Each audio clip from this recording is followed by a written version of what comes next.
लिए। देखिए, चुनाव 2025 और इसको जो नज़रिया आपने कहा कि मैं कितनी चुनौती मानती हूँ, हमेशा से कोई भी चुनाव, चाहे वो छोटा हो या बड़ा, पंचायत लेवल का हो या ब्लॉक या जिला लेवल का, यही तो असेंबली कॉन्स्टिट्यूएंसी का चुनाव है, निश्चित तौर पर ये एक चुनौती होती है और जब तक हम चुनौती के रूप में नहीं लेते हैं हमें कामयाबी नहीं मिलती। तो चुनाव तो चुनौती है ही और निश्चित तौर पर हम चुनौती ही मानकर इस मैदान में खड़े होंगे। खास करके अगर सीमांचल की बात की जाए तो मैं अररिया की ही बात कर लेता हूँ। महिला जनप्रतिनिधि के तौर पर एक चूँकि जिला परिषद की अध्यक्ष रही आपने काम किया, जेडीयू ने मौका भी दिया आपको। महिलाओं के लिए कितना ज़्यादा ये अगर अररिया की बात करें तो महिलाओं के लिए कितना ज़्यादा सपोर्टिव है, कितनी ज़्यादा महिलाओं को जो खास करके एजुकेशन सिस्टम से ज़्यादा महिलाएं जुड़ी, इनके उत्थान को लेकर के अररिया को कैसे देखते हैं, कैसे यहाँ के एटमॉस्फेयर को देखते हैं? सरकार ने पिछले, चूँकि जेडीयू की सरकार है, लंबे समय से बीजेपी और जेडीयू की सरकार है, कितना ज़्यादा माकूल बनाया यहाँ के परिवेश को? देखिए, 2005 के बाद जब एनडीए की सरकार बनी, उस वक्त जो हमारा आंकड़ा था, जो साक्षरता का आंकड़ा, हम अगर आपको अपने जिला की बताएं, एज ए जिला परिषद अध्यक्ष मैं 2006 में अध्यक्ष बनी थी, तो बहुत ही कम दर था हमारे यहाँ। 17% महिलाओं की साक्षरता दर थी और धीरे धीरे ये दरें बढ़ी और आज आप देखें तो अनुपात 76% हो गई। 76% अररिया जिला की साक्षरता दर। पता नहीं होगा। तो आपको ये बता दूं कि ये आंकड़ा शिक्षा के क्षेत्र में एक बड़ा आंकड़ा है और आप देखिए एजुकेशन सेक्टर में शिक्षा की जो चेतना आई पूरे समाज में, इसमें महिलाओं की जो भागीदारी दिख रही है, जिस तरीके से पोशाक योजना, साइकिल योजना और उनको जो स्टाइपेंड्स के माध्यम से जो वजीफा योजनाएं जो चली, इससे जो एक बदलाव आया, एजुकेशनली सामाजिक जो बदलाव आया, ये एक बड़ा प्रभावित बदलाव है।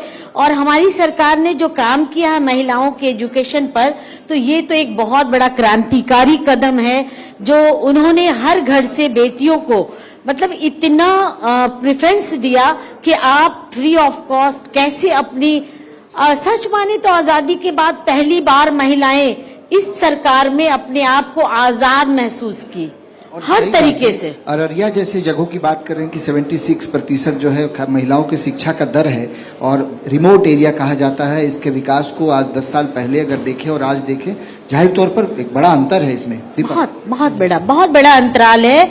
और ये सब चूंकि जब नीतीश कुमार जी बिहार के मुखिया बने, उनको जिस प्रकार का बिहार मिला था और जिस प्रकार की बिहार की इन्वायरमेंट थे, परिदेश थे, जिस तरीके का था, एक भयावह परिस्थिति था, पूर्व का बिहार डरा हुआ सहमा बिहार था, महिलाओं को समाज में काम करने का जो उनको अधिकार मिलना चाहिए वो नहीं मिला था। आप समझे 50% आरक्षण महिलाओं के लिए एक बहुत बड़ा सार्थक कदम था। जब सरकार ने 50% आरक्षण दिया और महिलाओं को पंचायत में घर के दरवाजे से, दहलीज से निकलकर काम करने का सामाजिक और राजनीतिक अधिकार दिया, तो एक बड़ा अमान परिवर्तन देखने को मिला। और बिहार के अररिया जैसे सुदूर क्षेत्रों में जहां महिलाएं दरवाजे से नहीं निकलती थी, आज वो काम कर रही हैं, सामाजिक काम कर रही हैं, राजनीतिक काम कर रही हैं। आप सच माने तो जितनी महिलाओं को सपोर्ट मिला है इस सरकार में, आप ये आजादी के बाद आज तक कभी किसी सरकार ने नहीं दिया था, महिलाओं को इस तरह पंख लगने का मौका नहीं दिया था। बिल्कुल, आप जिस चीज का जिक्र कर रही हैं इसी चीज को हम आगे बढ़ा लेते हैं। देवंती जी हैं, पूर्व विधायक रह चुकी हैं। क्या वाकई में ऐसी स्थिति मौजूदा समय में एनडीए के शासनकाल में बनी है कि भाई महिलाओं की जो भागीदारी है वो सरकार में भी बढ़ गई है और पंचायत स्तर पे भी बढ़े हैं? और खास तौर से अगर अररिया जिले की हम बात करें, वहां पे स्थितियां बदली है? सबसे पहले तो आपके नक्षत्र चैनल के पूरे टीम को मैं दुर्गा पूजा की शारदीय नवरात्रि की हार्दिक शुभकामनाएं देती हूं और साथ ही आज यहाँ पे बैठे हुए सारे लोगों को ढेर सारी स्वागत और शुभकामनाएं देती हूं। आपने पूछा कि क्या माहौल बदली है? बिल्कुल बदली है, बिल्कुल बदली है। जो डबल इंजन की सरकार है, जिस तरह से महिलाओं को आगे बढ़ने का मौका दिया है, आप आजादी के बाद इस इलाके की बात नहीं कर सकते हैं, आप पूरे बिहार राज्य की बात कर सकते हैं।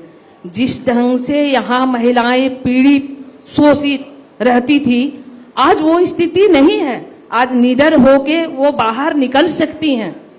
ये स्थिति है इस सरकार में। अच्छा, मौजूदा समय में अररिया के विकास में, क्योंकि हमारा जो थीम है वो बदलता बिहार बदलता अररिया, उसमें महिलाओं की कितनी भूमिका और कितनी सहभागिता आप देखते हैं?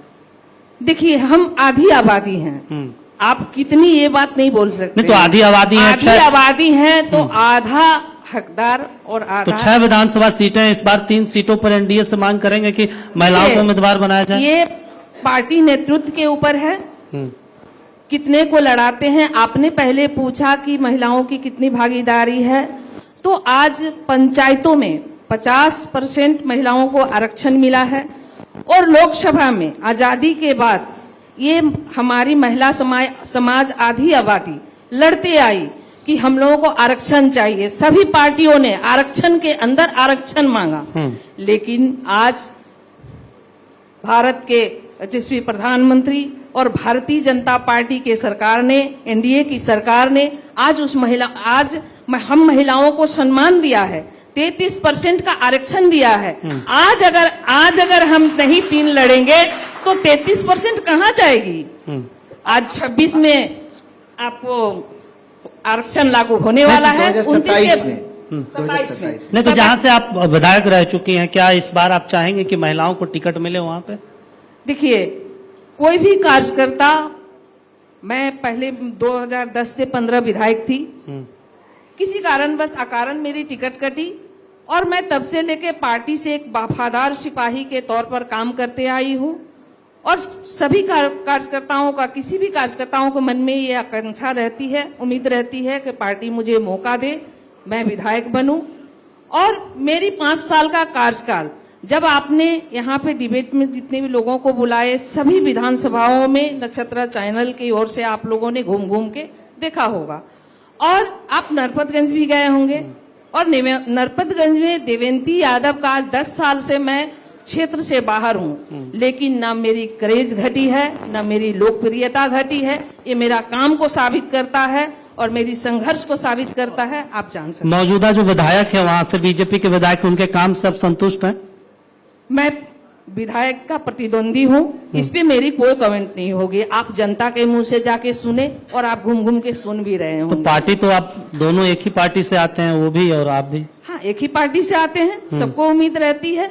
अगर मानते हैं कि पार्टी इस बार दावेदार भी हैं आप, मजबूत दावेदार हैं। जी टिकट के लिए दावेदारी की दावेदारी है। भी है। उम्मीद है कि जिस तरीके से खास करके महिला जनप्रतिनिधियों को मौका देने की बात जो है आपकी पार्टी करती है, तो इस बार आपको चांस, वो मौका मिलेगा?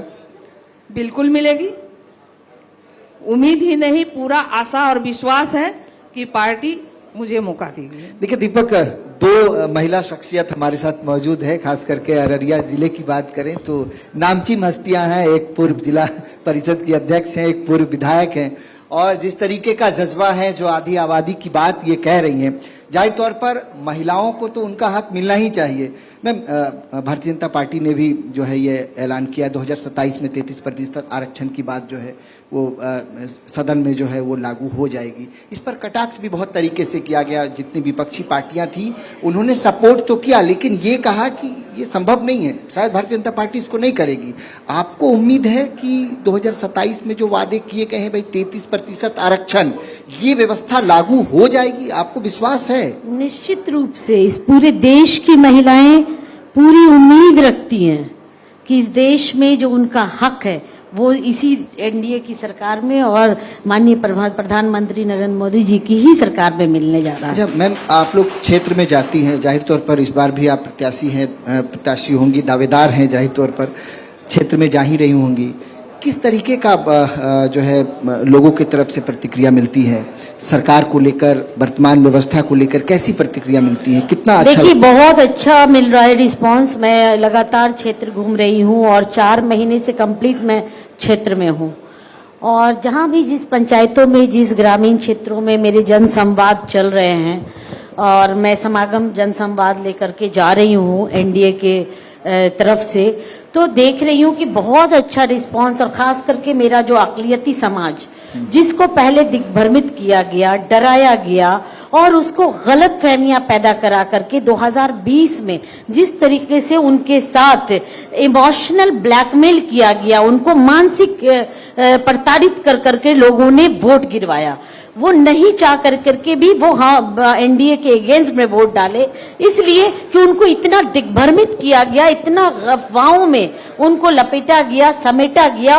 और झूठ बोला गया। क्योंकि वो जो तांडव विपक्षियों ने दिया था, जो एक नारे को दिया था, 3 महीने तक लगातार एक आंदोलन चलाया था, एक झूठे अफवाह को उन्होंने चलाया करके लोगों को गुमराह किया था, उसका इफेक्ट इस बार नहीं है। इस बार जनता जान चुकी है कि वैसे लोग जो पिछली बार झूठ बोलते रहे, ना कोई एनआरसी में बाहर गया, ना कोई किसी को इस देश से बाहर निकाला गया, ना ही किसी की नागरिकता रद्द हुई, तो इस तरीके की बातों को सब कुछ समझ चुके हैं और बहुत अच्छा। एक कॉमन परसेप्शन है खास करके भारतीय जनता पार्टी के परिप्रेक्ष्य में कि अक़लियत समाज जो है वो कभी भी भारतीय जनता पार्टी का वोटर नहीं रहा है।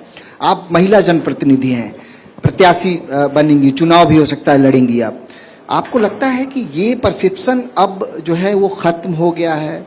आप जो कह रही हैं कि पिछली दफा जो है भड़काया गया मुस्लिम समुदाय को, तो आपको लगता है कि इस बार वो स्थिति नहीं बनेगी और वाकई भारतीय जनता पार्टी के पक्ष में जो आपका ये जो अक़लियत समाज है वो जाएगा, आपको लगता है? देखिए, मैं आपको बता दूं कि अब पहले चलती थी ये सारी बातें, बट अब सिर्फ और सिर्फ विकास पर लोगों के यकीन रह गया है। हर लोग चाहता है कि हमारे यहाँ, हमारे क्षेत्र का, हमारे लोगों का, जो यहाँ की जनता है, उसकी जो स्थानीय मुद्दे हैं उस पर चर्चा हो। जब तक स्थानीय मुद्दों का निराकरण और जब तक स्थानीय मुद्दों पर काम चल रहे हैं, उनका विकास पर पूरा यकीन बन गया है।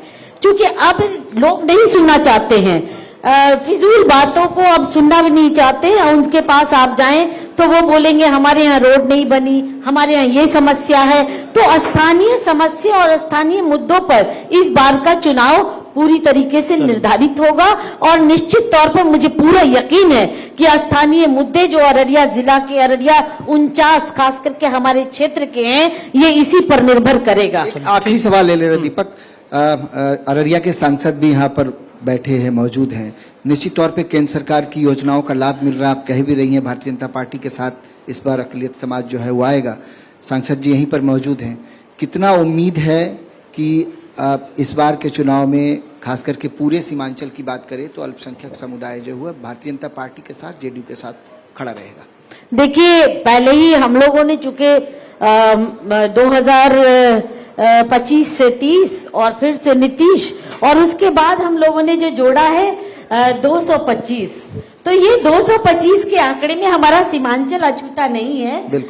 अभी हमारे माननीय सांसद महोदय ने आपको कहा कि 24 सीटों में 20 सीटें पक्की हैं, तो पक्की हैं। और चूंकि अक़लियत समाज के यहाँ पर बहुत वोटर हैं, आप देखिए तो सीमांचल में और खास करके आप देखिए निर्णायक भूमिका में है ये। जी, निर्णायक भूमिका में है। और ये आपको यकीन दिलाते हैं कि ये जो टारगेट है हमारा, ये फेल नहीं होगा और सभी जाति धर्म के साथ ये टारगेट हमारा पूरा होगा। और वो जो यकीन है, विकास की जो बातें, जो मुद्दे हैं, जो मुख्यमंत्री नीतीश कुमार ने विकास के नायक के रूप में बिहार में काम किया है, और जो दिख रहा है, जो विकास दिख रहा है, ऐसा नहीं कि सिर्फ कथनी है, जो उन्होंने करके दिखाया है हर वर्ग के साथ, हर धर्म के लोगों के साथ। अगर आप देखें तो सामाजिक सुरक्षा पेंशन की योजना की बात आप करें तो 1100 रुपए जिस तरीके से खाते में जा रहे हैं, 125 यूनिट बिजली, जो लोगों का सपना था वो समझिए फ्री हो गया। और लगातार निरंतर जिस तरह की घोषणाएं, पत्रकारों को ही आप देख लीजिए, सेनानियों को देख लीजिए, जो वैसा अछूता वर्ग है उनके लिए काम किया जा रहा है और उनके लिए उनको उसके फायदे दिए जा रहे हैं। तो ये सारे फायदे और लाभ जनता के लिए जो काम किए जा रहे हैं, तो ये दिख रहा है और निश्चित तौर पर जनता विकास चाहती है और विकास के लिए ही जनता का अपना इस बार का सपोर्ट होगा और वो एनडीए की तरफ चलिए ही होगा। कुछ सवाल देवंती जी से भी ले लेते हैं, क्योंकि काफी सवाल हमने गुप्ता जी से ले लिया है। देवंती जी, एक महत्वपूर्ण चीज है कि 6 विधानसभा सीटें यहाँ पे पड़ती है और मुस्लिम वाला जो क्षेत्र है ये माना जाता है कि लगभग 40-45% यहाँ पे मुस्लिम वोटर हैं और इसका असर भी देखने को मिलता है जब चुनावी समीकरण बैठाते हैं तमाम पार्टियों की तरफ से, चाहे आरजेडी हो और भारतीय जनता पार्टी एनडीए की। इस बार क्या स्थिति लग रही है? देखिए, ये पहले वाली स्थिति नहीं है क्योंकि राहुल गांधी सबसे ज्यादा इसी क्षेत्र पे मेहनत किया, तेजस्वी यादव सबसे ज्यादा जोर इसी पे दे रहे हैं। देखिए, तेजस्वी यादव और अभी राहुल जी आए थे। नहीं होता है कि कहीं चिड़ियाखाना से कोई जानवर छूट के आ जाए तो लोग देखने के लिए दौड़ते हैं, उसी तरह वो भीड़ थी। ऐसा कुछ नहीं था कि तेजस्वी यादव के तरफ या राहुल जी के तरफ या और किसी के तरफ लोग दौड़ रहे हैं। एक नया चीज आ जाता है तो लोग देखने के लिए दौड़ता है, बस वही देखने के लिए लोग गए थे, ऐसा कुछ नहीं है। रही बात अल्पसंख्यकों की, तो आज कल की परिस्थिति में और आज की परिस्थिति में बहुत फर्क है। कल लोग नहीं जानते थे, लोग का रोड नहीं थी, नाली नहीं थी, वहां तक पहुंच नहीं पाते थे, लोग बाहर नहीं आ पाते थे, कुछ डर से नहीं आते थे, कुछ रोड के वजह से नहीं आते थे, तो लोग जान नहीं पाते थे कि क्या हो रहा है।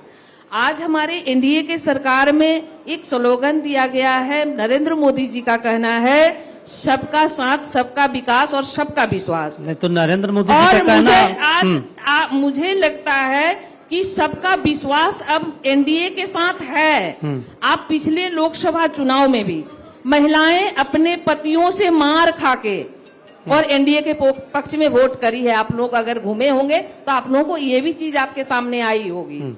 तो अब पहले की तरह नहीं है कि लोग आपको MY का समीकरण या ऐसा कुछ नहीं है। अच्छा ठीक है, एक चीज और हम आपसे समझना चाहते हैं, नरपतगंज से इस बार आप दावेदारी कर रही हैं, वैसे कौन से विकास परियोजनाएं छूट गई पिछले 5-10 सालों में जो आपको लगता है कि नहीं यहाँ पे जरूरत थी लेकिन जो माननीय मौजूदा विधायक हैं उनके द्वारा किया नहीं गया?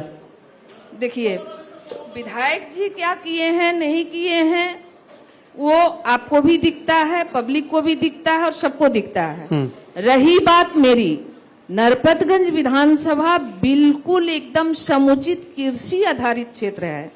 वहाँ कृषि के अलावा कुछ नहीं। वहाँ रोड है, बिजली है और सिर्फ खेते हैं। अगर वहाँ पे ऐसा कोई बाजार भी नहीं था, मैं जब 2010 से 15 विधायक बनी थी, मैंने विधानसभा में क्वेश्चन किया था कि नरपतगंज को नगर पंचायत या नगर परिषद बनाया जाए। वो बहुत बाद में रिजल्ट आई, लेकिन अभी हाल में ही इसी बार नरपतगंज नगर पंचायत बनी है, तो उससे भी कुछ लोगों को राहत हुआ है। थोड़ा सा लगता है कि थोड़ा शहरी टाइप में आया है। तो नरपतगंज विधानसभा के लिए और बहुत बड़ी विधानसभा है, वो 42 पंचायत की है। लंबाई उसकी 91 किलोमीटर और चौड़ाई 61 किलोमीटर। और अगर इस कोने से उस कोने तक जाके अगर एक बार घूम के जाए तो पूरा दिन लोगों को रोड पे ही खत्म हो जाएगा, कहीं एक जगह बैठने का, चाय पीने का भी समय नहीं मिलेगा। तो नरपतगंज का भौगोलिक बहुत बड़ी है। वहां अगर किसी कृषि आधारित अगर उद्योग लग जाए, हमारे विकास पुरुष माननीय सांसद जी अभी आपको बताए थे कि कैसे आता विकास डरा हुआ था, रोड नहीं थी, बिजली नहीं थी, ट्रेन नहीं थी। तो अब वहां अगर किसी कृषि आधारित अगर कोई उद्योग लग जाता है तो किसानों के हक में बहुत अच्छा काम होगा। आखिरी सवाल है, पार्टी की तरफ से बात हुई है, एक सवाल मैं जोड़ देता हूं दीपक, आपको ऐसा क्यों लगता है या फिर क्यों ऐसा होना चाहिए कि वर्तमान विधायक का टिकट काट करके आपको दिया जाए? कोई 1-2 वजह? मुझे ऐसा, मेरा ये कहना नहीं है, जनता बोलती है, मेरा ये कहना नहीं है। मैंने कभी नहीं कहा कि पार्टी को कि इसका टिकट काट के मुझे दीजिए। ये जनता बोल रही है और जनता नहीं और कार्यकर्ता के साथ साथ मानते हैं कि वहां का भौगोलिक स्थिति है। जैसे अभी बात हुआ, कोई भी प्रतिनिधि को रात के 12 बजे जनता आपसे घर का खर्चा जोड़ने के लिए नहीं कहती है। बिल्कुल, उसको मान सम्मान चाहिए, आदर चाहिए। कभी भी जनता को अगर जरूरत पड़ी तो आप हर हमेशा अवेलेबल रहिए, बस जनता यही खोजती है। और इसमें कहीं ना कहीं वर्तमान विधायक में कमी आई होगी, कमी आई होगी, तभी तो लोग वहां पे हल्ला कर रहे हैं। और हमको लगता है कि इस बार अगर पार्टी बदलने की इच्छा रखती है तो मैं दावेदार हूं और पार्टी मुझे मौका देनी चाहिए, क्योंकि मेरा अकारण टिकट कटा था, कोई कारण नहीं थी, इसलिए मुझे मौका मिलना चाहिए। बहुत बहुत शुक्रिया आप दोनों महिलाओं का, और आप नक्षत्र न्यूज के मंच पर आई, अपनी बात रखी। उम्मीद है अगर जनता चाहेगी तो आने वाले समय में आप एक बार फिर प्रत्याशी बनेंगे और जीतेंगे भी। मेरे हम लोगों की तरफ से, नक्षत्र न्यूज की तरफ से बहुत सारी शुभकामनाएं। धन्यवाद, आभार, आप लोगों ने हम दोनों महिलाओं को बुला के यहाँ पे बोलने का मौका दिया। धन्यवाद। 1 मिनट आप रुक जाइए। चलिए, हम अपने डायरेक्टर विक्की श्रीवास्तव से चाहते हैं कि वो आए मंच पे, उनको हम आमंत्रित करते हैं और मंच पे आए और देवंती यादव जी और सगुफ्ता अजीम जी को सम्मानित करें।